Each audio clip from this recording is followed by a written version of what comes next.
중국은 현대 역사상 단 한 번도 시도된 적 없는 돈의 개념 자체를 다시 짜는 프로젝트를 진행하고 있습니다. 그건 바로 금을 다시 자국통화, 위안화에 직접 연결하려는 시도인데요. 저도 이걸 처음 들었을 때 정말 충격적이었습니다. 처음엔 그냥 음모론 비슷한 이야기인가 싶었어요. 그런데 자료를 하나하나 찾아보다가 진짜로 세계 금융 시스템이 서서히 재편되고 있다는 걸 깨달았습니다. 그래서 오늘 이 영상을 통해 그 전체적인 그림을 아주 쉽게 이야기하듯 설명해 드릴게요. 지금 중국은 무엇을 준비하고 있는지, 그것을 알고 있는 미국은 어떻게 계획을 짜고 움직이는지, 그리고 이러한 과정에서 우리는 어떻게 대비하고 있어야 하는지 290만 유튜버 안드레직이 전해주는 이야기를 하나씩 풀어보도록 하겠습니다. 요즘 금값이 오를 때면 뉴스에서는 그 이유를 달러 가치가 떨어질 때 금으로 피신하는 움직임 정도로 설명하고 있어요. 하지만 지금 벌어지는 일은 그 정도 수준이 아닙니다. 이건 신용화폐 시스템의 종말이자 새로운 화폐 시스템으로 가는 변곡점이에요. 먼저 사실관계부터 봅시다. 지난 몇 년간 중국 인민은행은 세계에서 가장 많은 금을 사들인 중앙은행입니다. 압도적이에요. 2022년 이후로는 아예 다른 국가들이 따라잡지도 못할 정도예요. 그뿐 아니라 중국과 그 동맹국들, 즉 브라질, 러시아, 인도, 남아프리카 공화국으로 구성된 브릭스 연합은 계속해서 금을 사고 미국 국채를 팔고 있습니다. 이건 단순히 투자 비중을 바꾸는 수준이 아닙니다. 달러 중심 금융 체제를 약화시키려는 전략적 행동이에요. 게다가 중국은 단순히 금을 사모으는 데서 멈추지 않습니다. 상하이 금거래소라는 걸 세웠어요. 여긴 이제 전 세계에서 가장 큰 실물 금 거래 시장이 됐습니다. 달러가 중심이던 런던 금 시장 LBMA와 뉴욕 코맥스 시장을 위협할 정도예요. 그리고 최근에는 홍콩에 새로운 대형 금고를 열었고 지금은 골드 코리도, 즉 브릭스 국가 전역에 걸친 금 보관 네트워크를 만들고 있습니다. 이게 진짜 핵심이에요. 이 네트워크는 각국이 보유한 위안화를 실물 금으로 교환할 수 있게 해줍니다. 즉 이제 중국의 돈 위안화는 말만 믿는 종이돈이 아니라 언제든 금으로 바꿀 수 있는 신뢰 있는 돈이 되는 겁니다. 이게 바로 중국이 노리는 핵심이죠. 바로 신뢰의 회복. 달러가 한때 세계를 지배했던 이유도 결국 신뢰 때문이었습니다. 미국은 부도 안 낸다. 미국 국채는 안전하다. 그 믿음이 있었기에 전 세계가 달러를 보유하고 미국 국채를 사들였던 거예요. 그런데 지금 그 신뢰가 무너지고 있습니다. 왜냐하면 달러는 마음만 먹으면 무기가 될 수 있는 화폐가 되었기 때문이에요. 대표적인 사례가 바로 2022년 러시아 제재 사건입니다. 미국이 러시아의 외환보유국 약 3천억 달러를 동결시켰죠. 정치적 논쟁은 제쳐두고라도 그 사건은 전 세계 중앙은행들에게 아주 강력한 신호였습니다. 너희 돈이 달러로 되어 있다면 그건 진짜 네 돈이 아니다. 미국이 마음만 먹으면 클릭 한 번으로 그 돈을 잠그거나 압류하거나 없앨 수 있다는 걸 모두가 똑똑히 본 거예요. 그럼 각국이 어떤 생각을 하겠나요? 러시아도 저렇게 당했는데 우리라고 안전할까? 특히 중국, 인도, 사우디, 터키, 브라질 같은 신흥국들은 이제 달러 시스템 바깥에서 생존할 방법을 진지하게 고민하기 시작했습니다. 그게 바로 지금 벌어지고 있는 탈달러화 흐름이에요. 그래서 각국 중앙은행들이 움직이기 시작했습니다. 미국 자산 비중을 줄이고 금 매입을 꾸준히 늘리기 시작한 겁니다. 이건 단순히 투자 수단이 아니라 언제든 내 손에 쥘 수 있는 진짜 자산을 확보하려는 움직임이에요. 차트를 보면 진짜 흥미롭습니다. 오랫동안 중국의 금 보유량은 거의 움직이지 않았어요. 조금 사고 조금 팔고 평범했죠. 그런데 트럼프 대통령이 무역 전쟁을 시작한 그 순간부터 금 보유량이 수직으로 치솟습니다. 그 이후 중국은 공식적으로 금을 꾸준히 사들이고 있어요. 현대 역사상 가장 빠른 금 매입 속도입니다. 그리고 중요한 포인트는 이걸 공개적으로 하고 있다는 겁니다. 중국이 원한다면 완전 비공개로 금을 사모을 수도 있어요. 실제로 공개하지 않고 매입한 양도 상당합니다. 하지만 그들은 의도적으로 보여주기식 매입을 하고 있습니다. 왜냐하면 그게 곧 메시지이기 때문이죠.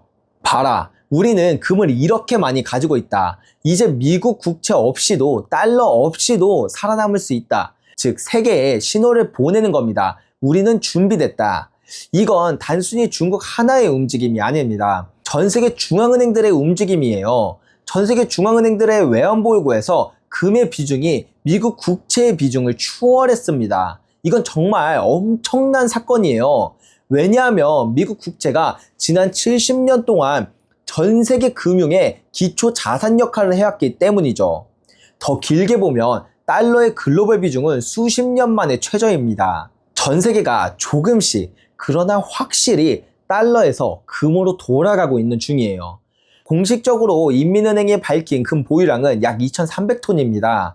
하지만 전문가들은 그 수치를 믿지 않습니다. 실제로는 최소 5,000톤에 이를 거라고 해요. 왜냐하면 중앙은행 외에도 국영은행, 국부펀드, 정책금융기관들이 비공식적으로 금을 대량으로 매입하고 있기 때문입니다. 즉 중국 정부 전체가 하나의 거대한 금 스펀지처럼 세계 시장에서 금을 빨아들이고 있는 거예요. 여기까지 정리해보면 이렇게 요약됩니다. 미국의 신뢰가 무너졌다. 각국은 달러 의존을 줄이고 있다. 그 대안으로 금을 선택하고 있다. 그리고 중국이 그 중심에서 새 시스템을 만들고 있다. 이때 등장하는 게 바로 바젤3입니다. 바젤은 스위스의 도시 이름이자 전 세계 은행 규제 기준을 정하는 바젤위원회에서 따온 이름이에요. 이 기준이 바뀌면 은행이 어떤 자산을 진짜 돈처럼 쓸 수 있는지가 달라집니다. 예전엔 금이 티어 3 자산으로 분류됐습니다.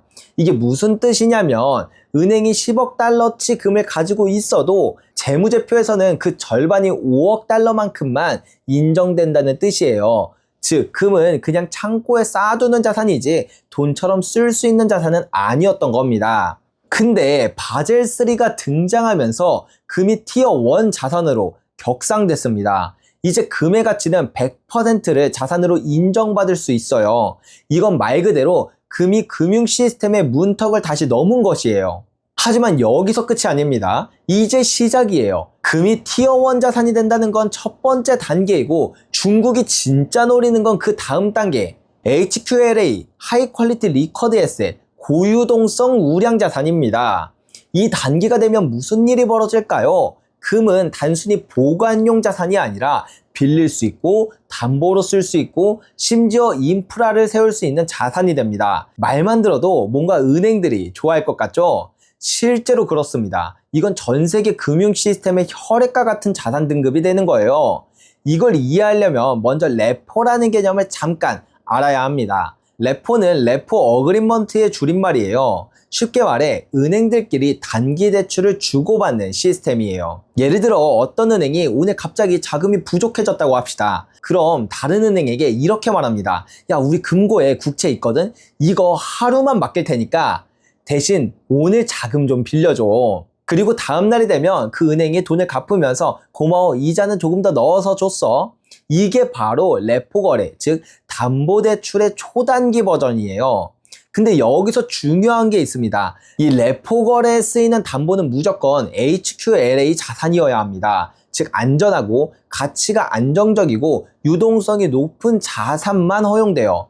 지금까지 그 역할을 독점하고 있던 건 바로 미국 국채였습니다. 그래서 전 세계 모든 나라의 은행 시스템은 미국 국채를 중심으로 돌아가요.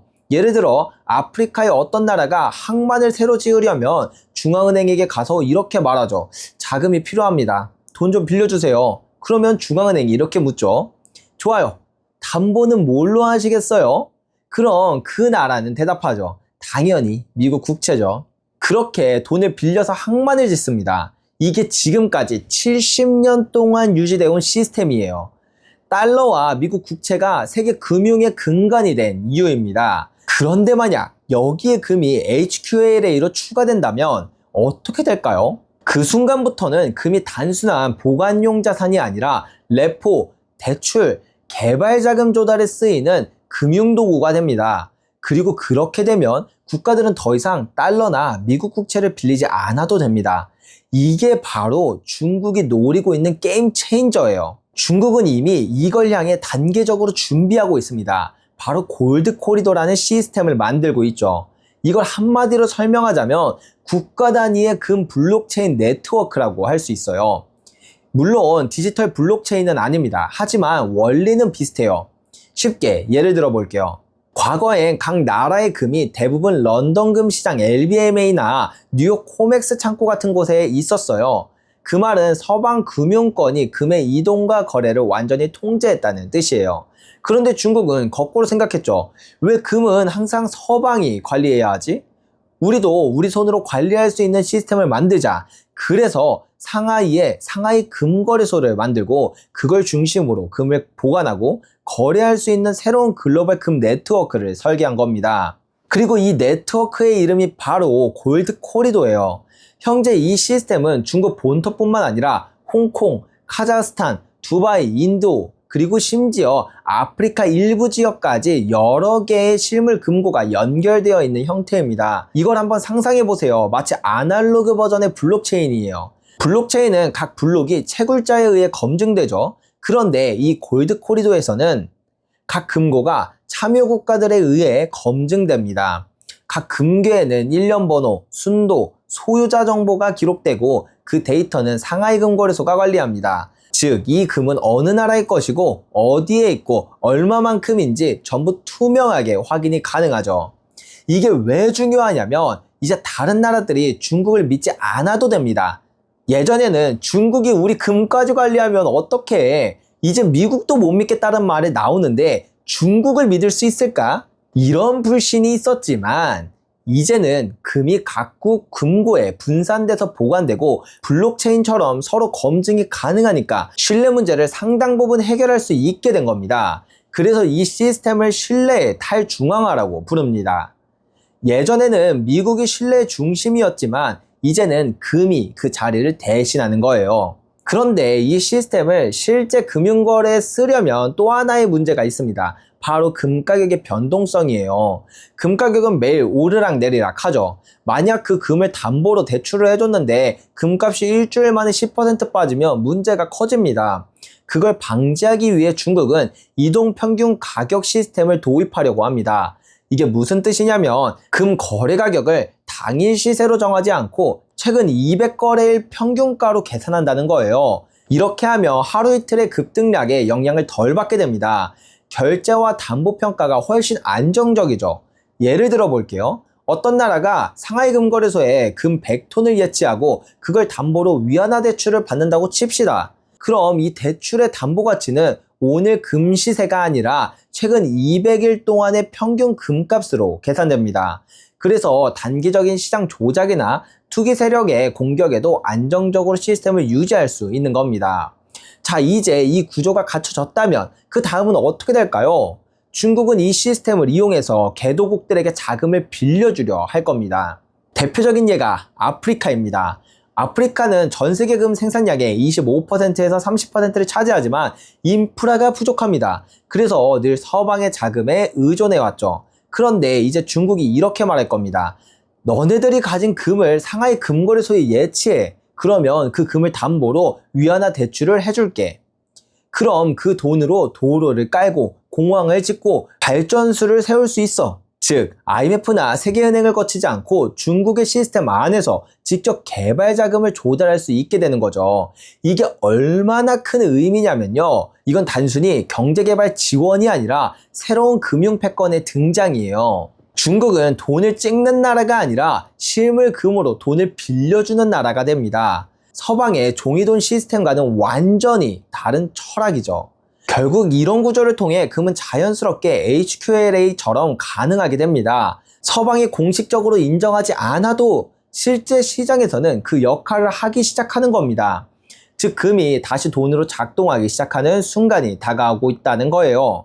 여러분, 이건 단순한 금 투자 이야기가 아닙니다. 이건 세계 금융 시스템의 패러다임 전환이에요.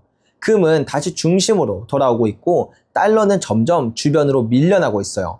그럼 이제 미국은 어떻게 대응할까요? 미국도 이 상황을 몰랐을 리 없습니다. 사실 이미 조용히 움직이고 있습니다. 올해 초 미국이 런던에 보관 중인 자국금을 본국으로 들여왔죠. 공식적인 이유는 관세 문제, 포트녹스 감사 가능성, 솔직히 그건 겉보기의 설명일 뿐입니다. 진짜 이유는 새로운 금 기반 시스템에 대비하기 위해입니다. 왜냐면 앞으로 세계가 이런 실물금 기반 시스템으로 옮겨가면 누가 금을 실제로 보유하느냐가 모든 걸 결정하기 때문이에요. 금은 종이 위의 숫자가 아니라 물리적 자산입니다. 누가 그걸 손에 쥐고 있느냐, 그게 곧 힘이 됩니다. 그래서 미국도 조용히 자기 금을 되찾고 있는 거예요. 혹시 모를 미래를 대비해서. 이제 여러분도 감이 오시죠? 지금 세계는 두 개의 금융세계로 나뉘고 있습니다. 하나는 금으로 돌아가는 세계, 다른 하나는 종이와 데이터로 버티는 세계. 그 교차점에서 벌어지는 싸움이 바로 달러와 금, 그리고 나아가서는 서방과 브릭스의 대결이에요. 자, 이제 이야기의 마지막으로 가봅시다. 우리가 지금 보고 있는 이 변화가 단순히 중국이 금을 사모고 있다는 뉴스가 아닙니다. 이건 정말로 세계 금융질서의 근본이 흔들리고 있다는 신호예요. 지금 이 순간에도 전 세계 중앙은행, 국부펀드, 연기금들이 조용히 금의 비중을 높이고 있습니다.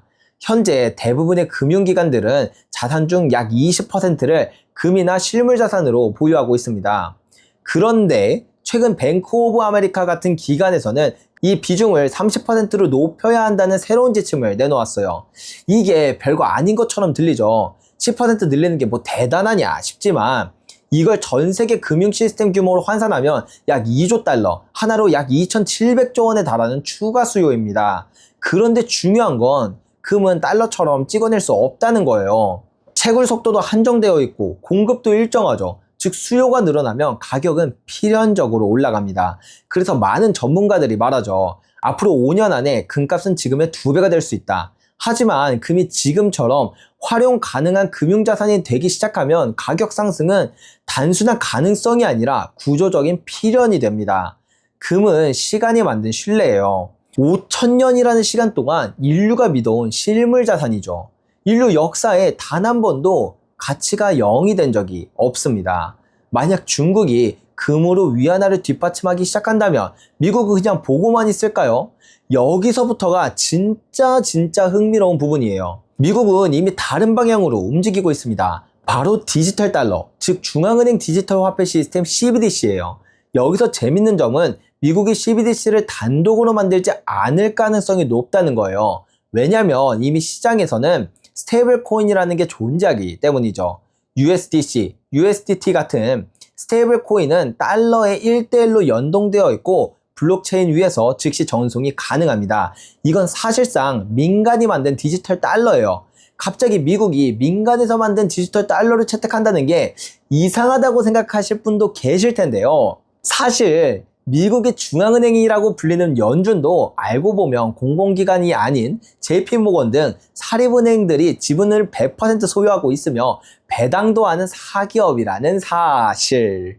그래서 미국은 앞으로 이 스테이블 코인 생태계를 법적으로 보호하면서 그걸 자국 시스템의 일부로 흡수할 가능성이 큽니다. 즉 중국은 금으로 담보된 세계를 만들고 있고 미국은 디지털 기술로 지탱되는 세계를 만들고 있습니다. 이건 단순히 경제 체제의 차이가 아니라 화폐 철학의 차이예요. 중국의 시스템은 통제 중심입니다. 금으로 담보가 되어 있기 때문에 확실하고 안정적이지만 누가 금을 얼마나 가지고 있는지에 따라 권력이 결정됩니다. 반면 미국의 시스템은 개방 중심이에요. 블록체인, 스테이블 코인, 비트코인 같은 기술을 이용해 신뢰를 중앙이 아니라 코드에 분산시키는 방식입니다. 결국 이건 누가 더 신뢰받는 화폐를 만들 것인가 라는 전쟁입니다. 한쪽은 5,000년 된 금, 다른 한쪽은 15년 된 암호화폐, 둘 다 달러보다 신뢰라는 면에서 더 강한 무기를 가지고 있습니다. 그리고 저는 이게 역사적 변곡점이 다중화폐 시대가 오는 신호라고 생각합니다. 그럼 이 과도기엔 어떤 상황으로 만들어지게 될까요? 아마 이렇게 될 겁니다. 중국과 브릭스 국가들은 금으로 담배된 결제 시스템을 씁니다. 미국과 서방 국가들은 디지털화된 달러 시스템을 강화합니다. 이렇게 되면 세상은 화폐의 민주화가 시작되는 거예요. 이런 변화는 이미 시작됐습니다.